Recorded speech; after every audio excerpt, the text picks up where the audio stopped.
obboleysa obboleysa with Somali walaal walaal obboleyti with Somali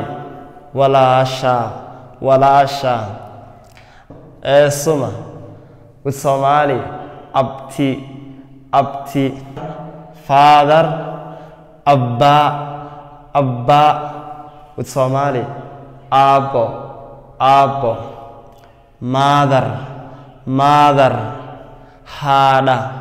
hada amma ayo with Somali hoyo hoyo children children jole jole with Somali aror aror brother brother obboleysa obboleysa with Somali walaal walaal sister sister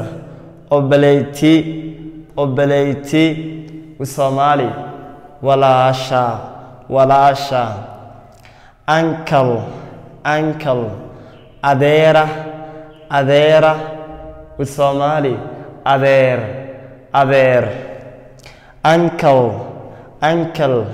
eesuma eesuma with Somali abti abti grandmother grandmother grandmother akko akko with Somali ayeeyo ayeeyo aunt aunt adada adada with Somali eddo with Somali eddo